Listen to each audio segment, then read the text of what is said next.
All right. Welcome everyone to a Warcraft 3 matchup between Guagua and Labyrinth. Labyrinth spawning as the pink undead player here on the top left-hand side of the map. This is Tide Hunters 1.2 going up against Guagua spawning as the teal orc.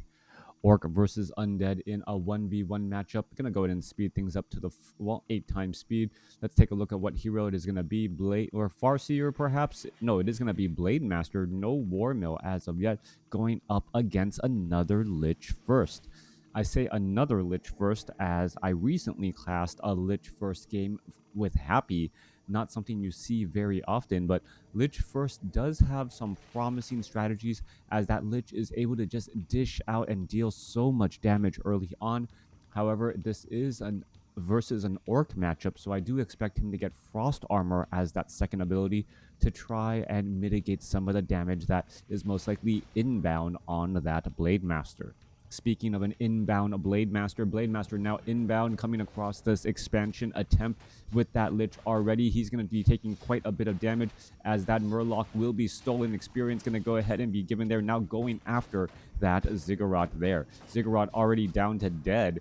Don't know if it was canceled or what the exact strategy was there, as there's still an Acolyte right here. A little bit more damage going across here. We're going to be looking at more and more, well, damage heading back across there. Blade Master taking, I believe, a little bit of damage there, as the Blade Master is still attempting to take down that Ziggurat. Maybe able to force another cancellation again, as that Blade Master, well, is a little bit worse for wear, but was able to get a healing salve off and also get the Windwalk. However, he was a bit greedy, tried to get a little bit more experience by taking down that Murloc, and well, now now needs to double back around. All right, has used the Clarity Potion, is using up a healing salve.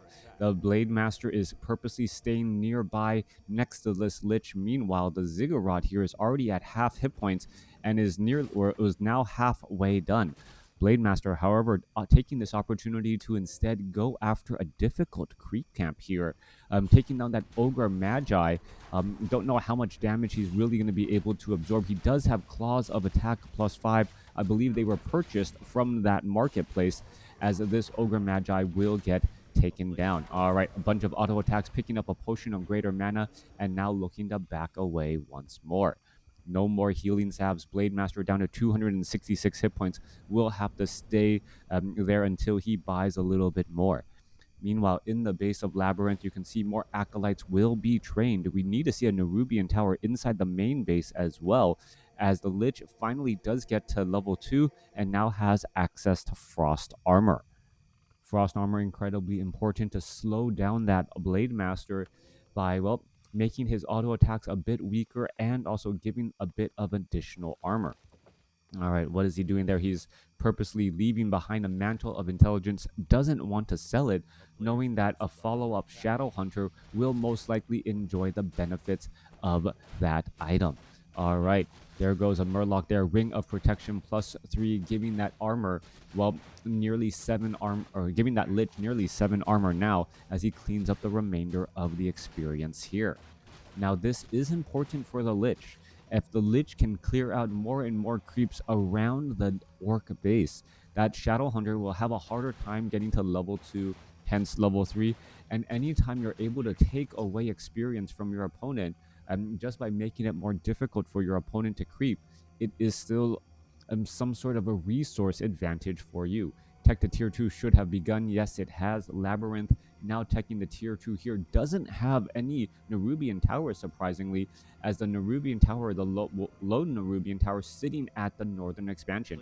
All right, battle in the middle of the map here. Going to go ahead and try and engage, and there goes another ghoul as well. Frost Armor now being placed down. Blade Master going to try and go after that one ghoul. Ghoul ends up getting Frost Armor and then denied. A little bit of slow damage there once more, as Scroll of Speed will allow that Blade Master to retreat even with that slow effect.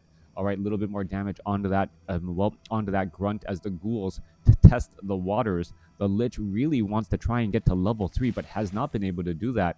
Interestingly enough, I don't believe I've seen the Lich actually pick up a Rod of Necromancy yet. A normal staple in in the undead's ability to try and creep, and he has not picked up a rod of necromancy. Flesh Eater gonna go ahead and get taken down there, taking on that corpse. We see Gauntlets of Ogre Strength +3, and now a level 3, level 3 Lich out on the battlefield, getting that much closer to level 4. We should be getting a Death Knight here in just a moment. A Grunt is attempting to engage against this Tomb of Relics here. Grunt now looking to retreat back, run back around the other way, as the Blade Master is at level 3 as well, and with a Shadow Hunter backing him up. All right, Nerubian Tower now getting in. Crypt, a second Crypt now trying to get added, perhaps for Ghoul Frenzy or dual Crypt Fiends, as the Raiders are in position as well. All right, the Halls of the Dead is not yet done upgrading, so there's not going to be that many cold pressures coming across all of these here, as the Shadow Hunter now making its way back around. All right, quite a bit of damage on that Tomb of Relics. Tomb of Relics about to get taken down. That is a big building, important building, as the Lich does finally use up a Rod of Necromancy, but does not have Dark Ritual to convert those skeletons into anything more than experience right now for that Blade Master. Spirit Walker now out in play as well. This is some heavy aggression coming in from Lin Guagua. Spirit Link should be able to mitigate much of that damage. Death Knight is going to be making an appearance in this battlefield, as well as the Blade Master is attempting to take down some of these acolytes. All right, level 2 Windwalk. Is the Blade Master going to be able to get into that position? No, has not been able to do that. A Grunt very low on hit points, and the slow really having quite a big effect there, as the Grunt escapes away. Well, no, he decides to stand around to get taken down. The Grunt could have escaped away at 5 hit points, decides to stick around a little bit too long, giving more experience to his opponent. I was going to say beautiful save, but instead things have gone sideways quite a bit, as we're looking at a 2 hit point Spirit Walker. Well, luckily there are no real magic damage units anywhere around just quite yet. All right, Spirit Link absorbing a little bit of damage. Healing Salve on a Spirit Walker with Spirit Link at this point and stage in the game is actually pretty interesting. He's able to stick around in a fight, absorb damage from the army, while pretty much not being able to die until a Lich with Frost Nova or a Death Knight with the Death Coil tries to burst it down. And even if he tries to burst it down, the Spirit Walker still has a Spirit Link, so it kind of mitigates the ethereal effect of that damage on that Spirit Walker. Coming back through, Blade Master finishing off the remainder of this 3 o'clock expansion creep camp. Meanwhile, Death Knight is out on the battlefield looking to clean up this Sea Giant creep camp here. Lich is staying nearby, as the Lich does need to get to level 4 as well.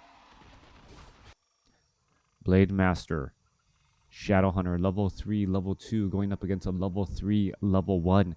Tech to tier 3 has already begun here. No tech to tier 3 coming in from the Orc, as he is just using Spirit Walkers and Raiders. Perhaps some hit and run tactics, rinse and repeat over and over and over again to try and win out this game. All right, ensnare onto a Mud Golem. Units will be walking down this ramp here, and well, we can already foresee what's going to happen. We're going to see a couple of ensnares onto some fleeing creeps. Those creeps are just going to stand around, not fighting back, because, well, they think they are walking back home, and therefore mitigating or not taking any real damage on any of these units. Blade Master picks up Scourge Bone Chimes as an added bonus, being able to exchange some of that damage and then heal back up once more with that, well, weaker than level 1 Vampiric Aura. All right. Items getting exchanged around Vampiric Aura given to the Shadow Hunter, so the Blade Master has more item slots. That is important. Are we going to see, yes, a death of an Acolyte right there, as the Halls of the Dead is nearing completion to tier 2. All right, we are looking at a Sacrificial Pit. Sacrificial Pit could get taken down. We do not, oh, actually, no, I take it back. We do, in fact, have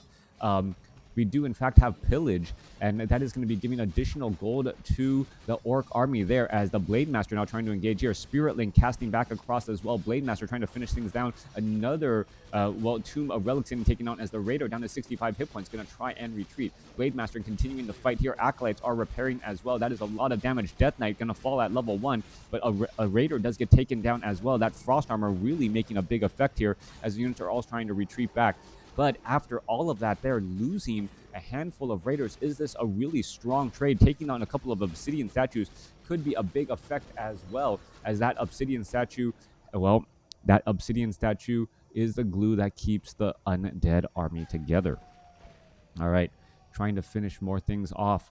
Army size 25 supply compared to 37. You must remember LabyRinth, well, with a very fortified expansion at the 12 o'clock location, not going anywhere anytime soon. We do have an orc burrow that is completed here. I am surprised we do not see the war mill training yet, as, well, we have only are looking at a bunch of ghouls and haven't seen destroyers. So that may be the reason why we don't need fortified armor quite in this scenario. All right, couple of ensnares going to try and, well, stop some of these units. Shadowhunter coming back around. Blade Master now here at the party. Excuse me.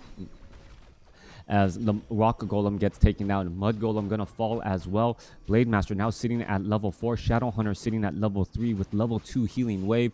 Samuro is, well, gonna try and clear things up, take down this 4-straw high priest. Skeletal minions making their way over here to the expansion here, causing a bit of disruption, but really not gonna do all that much overall. Shadowhunter now adding in True Shot aura in addition to that vampiric aura. Shadowhunter not quite sure if you want a ranged unit or a melee unit nearby. All right, undead army, level 4, level 3, no, level 3, level 2, level 1, excuse me. Quick surround on the orc burrow, and that orc burrow is going to get taken down pretty easily. Lich now back around here, finishing off so many of these peasants. Peasant after peasant pretty much getting taken down. Dark Ritual right there, back up to 175, as the Great Hall may end up getting taken down.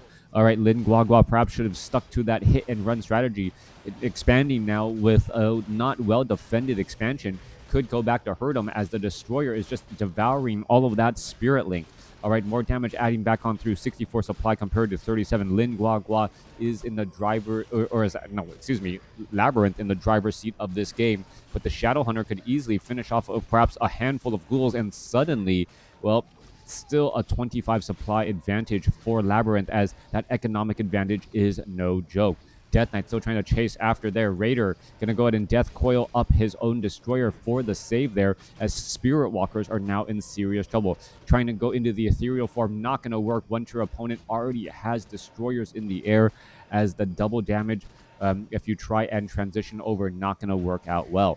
All right, Death Knight, even with that much armor, multiple rings of protection, not going to be able to save him. A 14 armor Death Knight without frost armor could go higher up to 16 armor, still being forced to retreat back.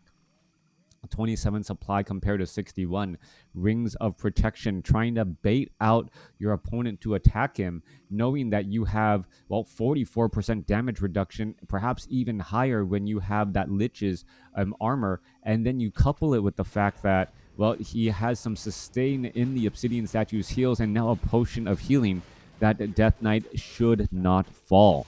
Blade Master, however, wants to try and get some more additional attack items, plus 12 damage. We are looking at a tiny Great Hall. This is a last Hail Mary coming in from Lin Guagua to try and be able to stick around in this game, trying to make this game go long, hopefully neutralize that economic advantage. Blade Master still absorbing quite a bit more damage than he would have expected. All right, the Potion of Greater Healing, a perfect item for him to pick up. Healing Salve also being used, as the units now make their way off to the north. Shadowhunter coming back around the corner, comes across the entire orc army, realizes that's in a problem. Blade Master tries to break Windwalk, tries to take things down. Shadowhunter is going to get surrounded completely, and that may be the game.